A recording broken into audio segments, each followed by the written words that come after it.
So in this video we're going to talk about um, how to actually build all those binaries for 3D inversion by using cmake.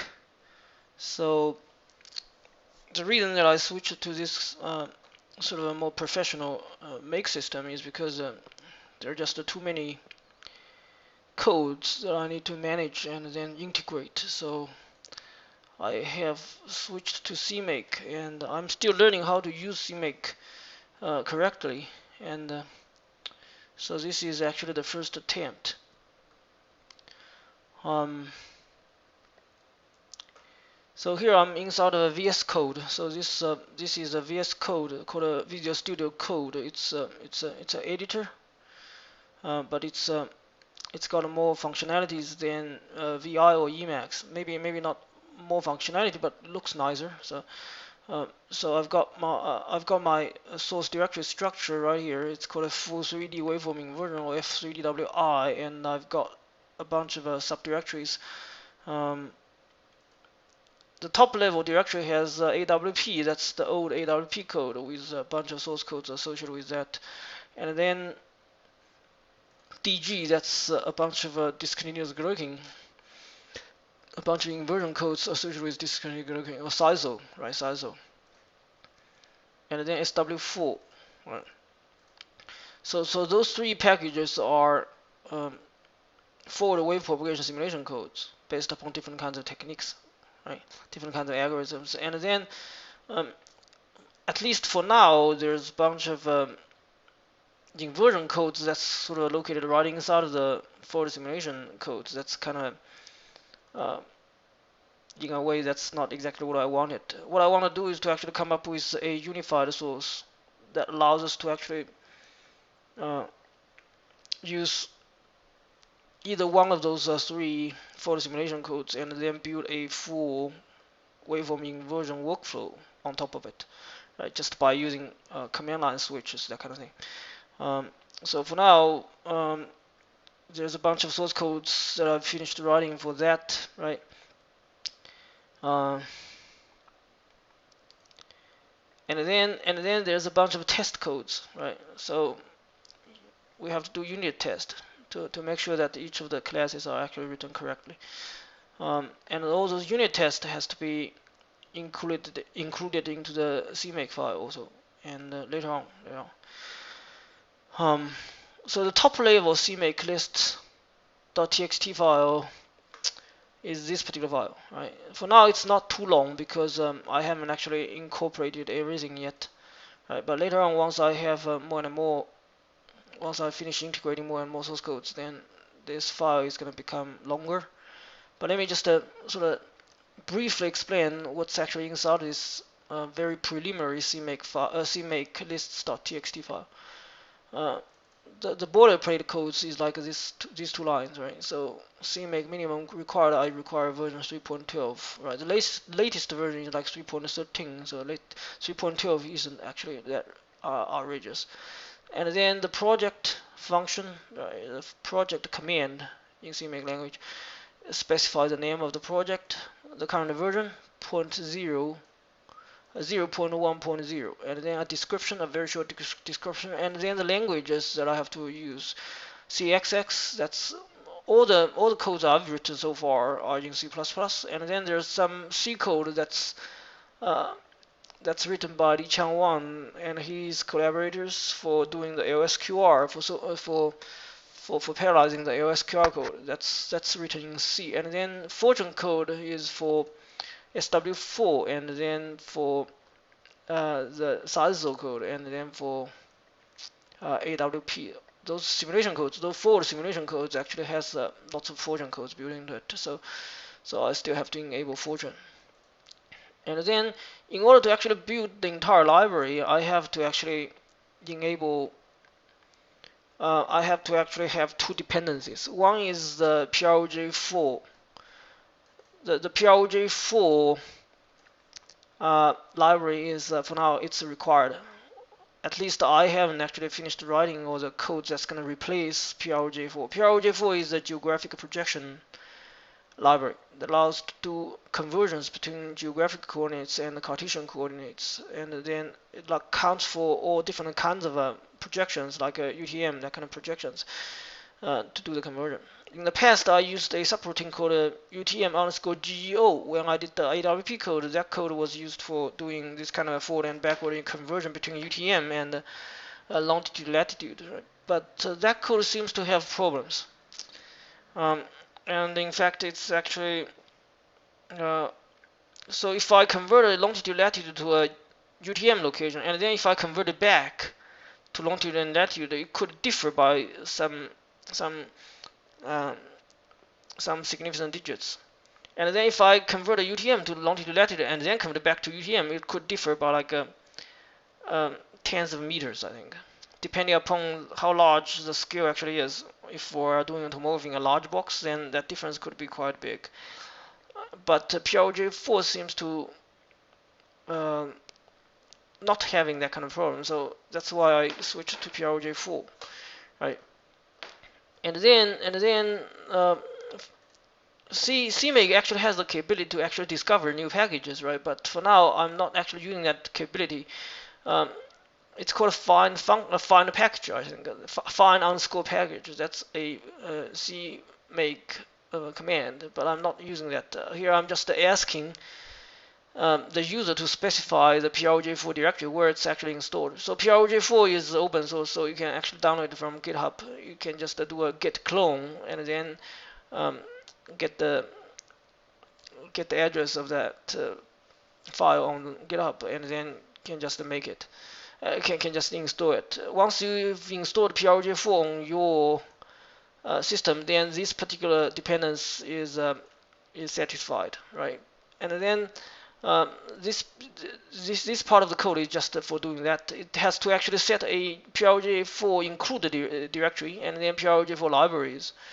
And then if you do not supply a PRJ4 on the command line in cmake, then it's gonna give a failure error because the entire inversion code is gonna depend upon PRJ4 for now at least, right? So it's giving you an example. If you type cmake, you have to define PRJ4 underscore DRR, right? And then specify where the PRJ4 library was actually installed, right? And then you have to set the these two lines of code are going to set the include directory and library directory. And then start to build all the binary executables. Some of the binary executables are sequential and some of them are actually parallel. So here I'm setting a bin list. The bin list, for now, it has just like 3 sequential binary codes inside of it. So the first one is box, the second one is uniform recording word, and then random recording word. These 3 sequential codes are inside of this bin list for now, right? And later on, once I have more and more binaries that I have to actually increase the list, I will just put those binaries into the bin list. And then for each, here it's another cmake function. It allows me to do the loops. So I'm going to try to actually go through each of the items inside of the bin list and then try to actually create the make files for them.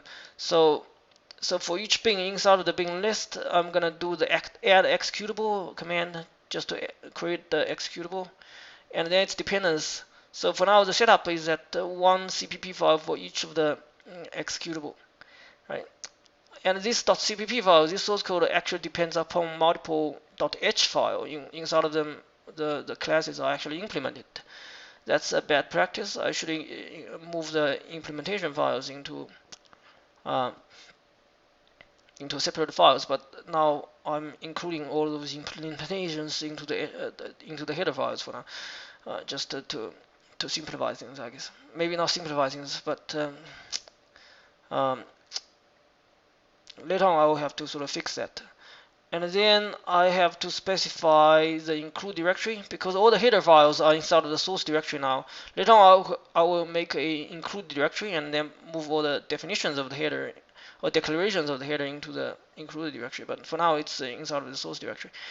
And then PRJ4 include DRR. So and then this PRJ4 include DRR was defined here, right? It's based upon the user input when calling cmake.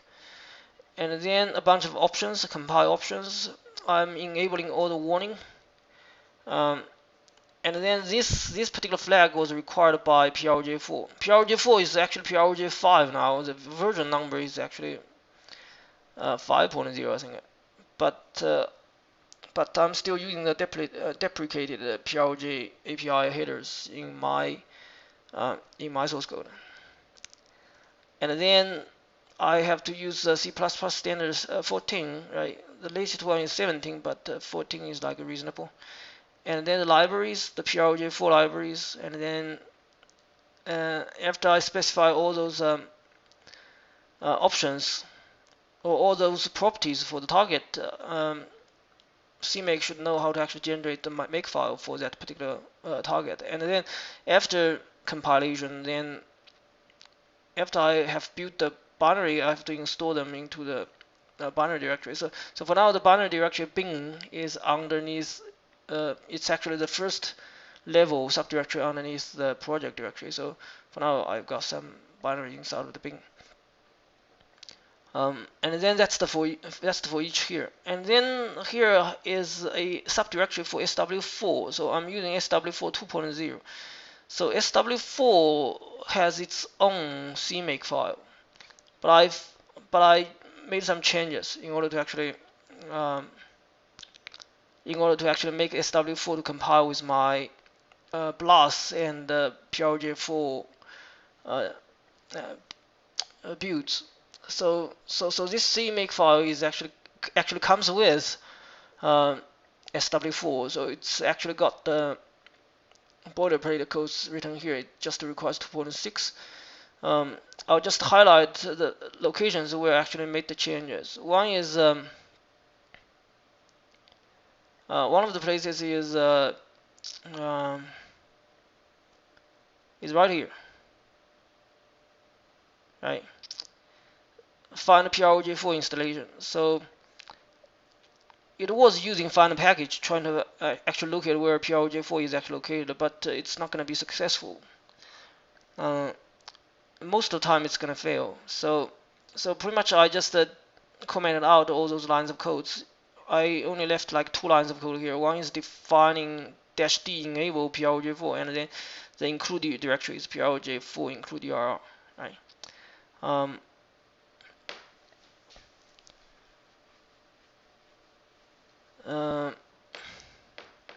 It looks like PRJ4 _dir defined on the cmake command line here is going to propagate into the subdirectories. So here it's called add subdirectories, right?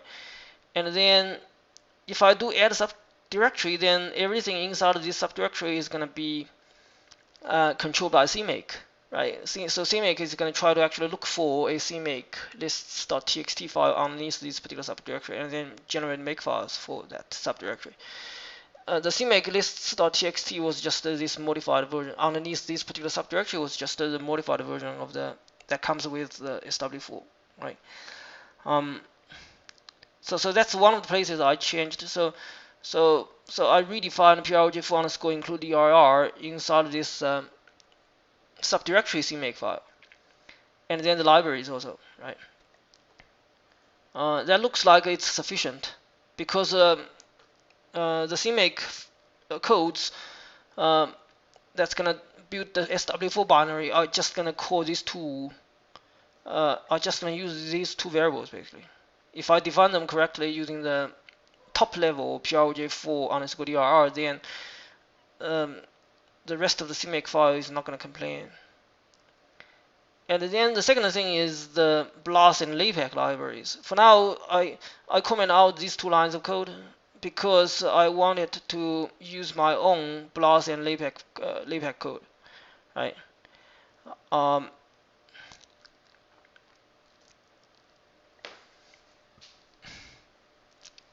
So I'm using OpenBLAS, right? So in the first video of this particular sequence, I talked about how to actually install OpenBLAS, right? OpenBLAS actually includes both BLAS and the LAPACK. So install one library, you get both of the packages. So here it's actually set the BLAS libraries and then LAPACK libraries, these two variables. It looks like the rest of the CMake code it just requires these two variables to be defined to the correct value, right? So both of them are actually defined as -l open BLAS, and then the location for linking, and then the wrong path, rpath for BLAS dir. But again, the BLAS dir has to be defined from the top level CMake file, right?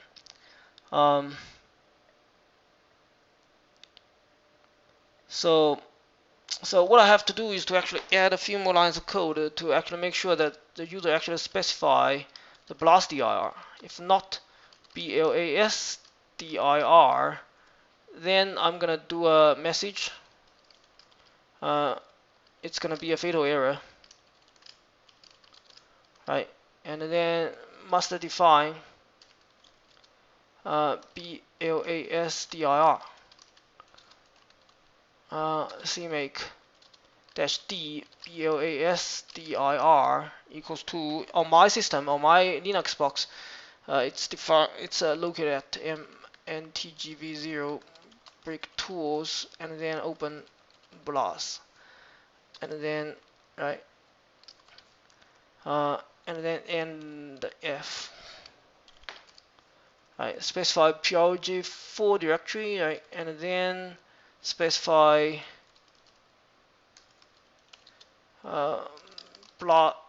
open BLAS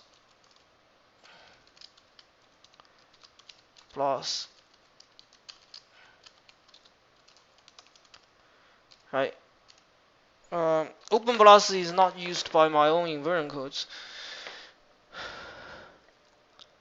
but it's gonna be used by sw4, right?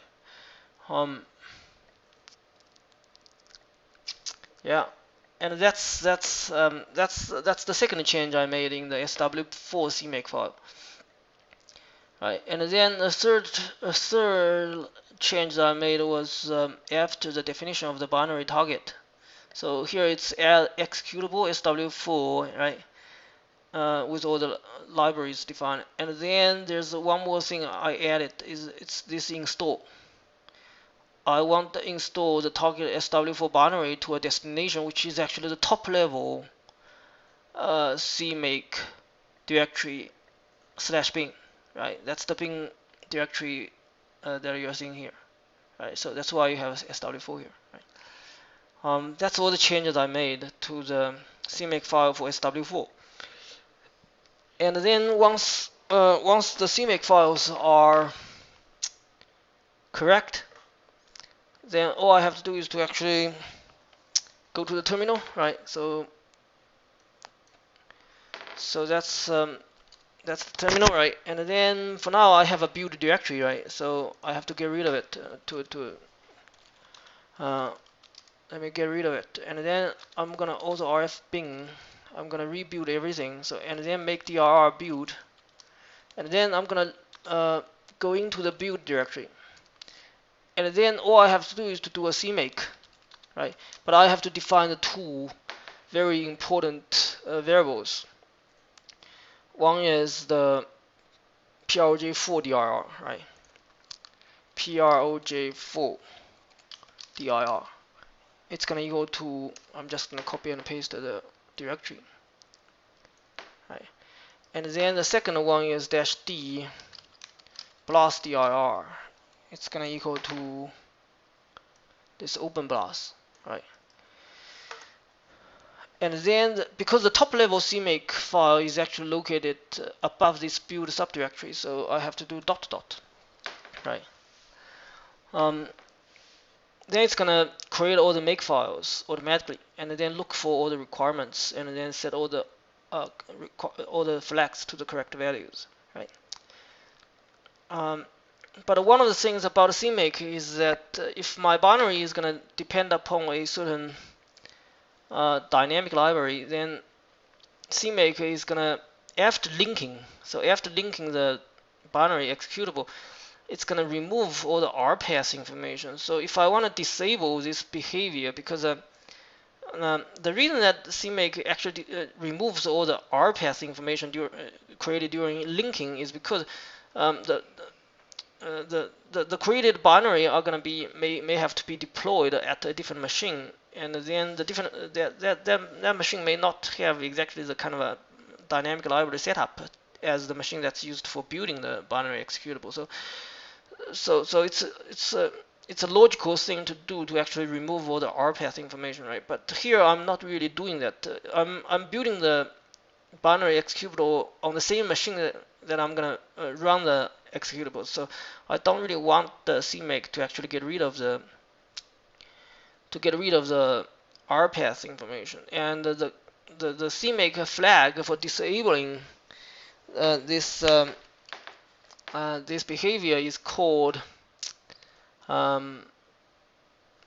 don't exactly remember, but let me just look at my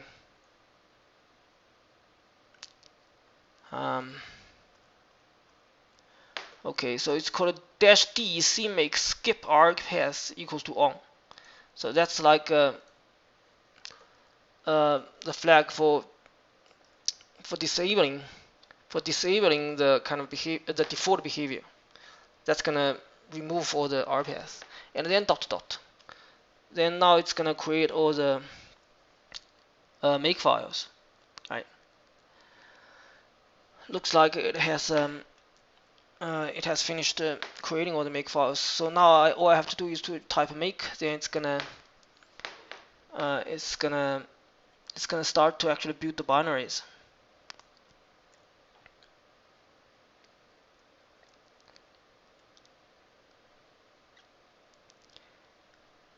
It's gonna take a while because sw4 is kind of big, so it's gonna take a while to actually finish building the sw4 codes.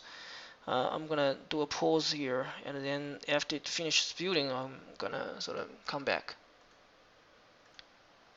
So now it has finished building all the binaries, at least all the binaries that's listed in the bin list file, in the bin list variable. It's gonna include the 3 sequential binary codes and also a sw4 binary executable inside of my bin directory. Right. So if I go into the bin directory, where's my bin directory? Oh, I haven't actually installed them yet. So it just finished compiling, right? If I want to install them, I have to type make install. Then that's gonna install everything. So it's gonna create a bin directory, and then it has the 4 binaries inside it. I will have to actually include more and more of those my own binaries into the building process, right? But for now, it looks like it's functional, right? It's functional. Um, and it should allow me to actually just um, add different things incrementally, right? And then cmake also allows me to add unit tests, right? So all I have to do is to actually type enable testing, right? Here I'm not using any kind of dashboard yet, but later on I can add more dashboards.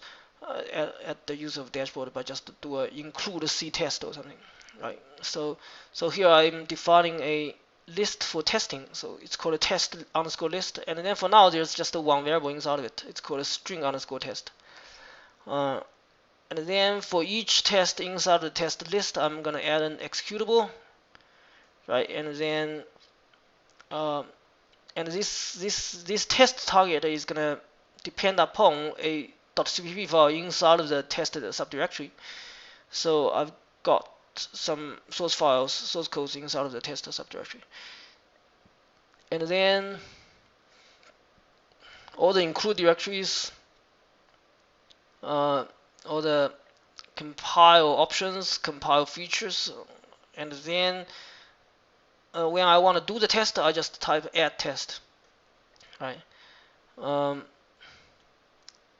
And then it's gonna run all the test codes, right? So so if I do make test,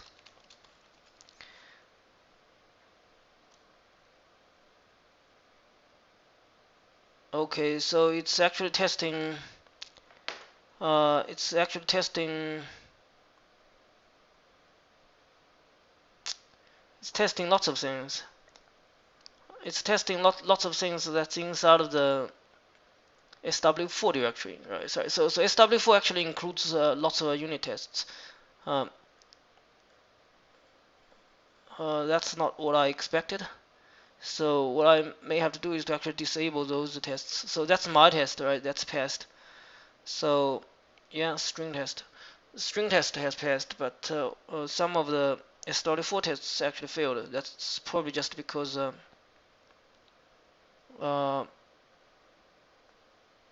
I'm not actually running them in a pairing environment, right? So what I may have to do is to actually disable all those tests for sw4, right? So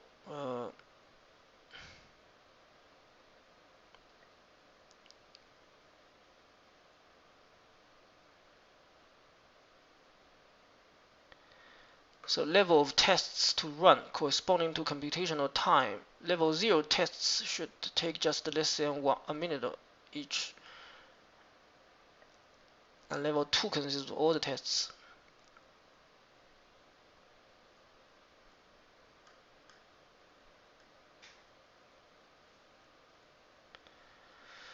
Um, one possibility is just to comment out all the rest of the codes. It's uh,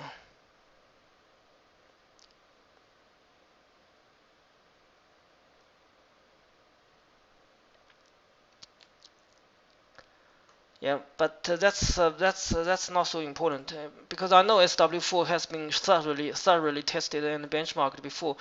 Um, it's developed by Lawrence Livermore National Laboratory, so the code quality is not a problem, right? So I can safely just ignore the failed tests on my machine because I'm sure it's gonna run on a parallel code if I set up the job scripts correctly, right? Okay, so that's about cmake and how to actually use cmake to build the inversion codes.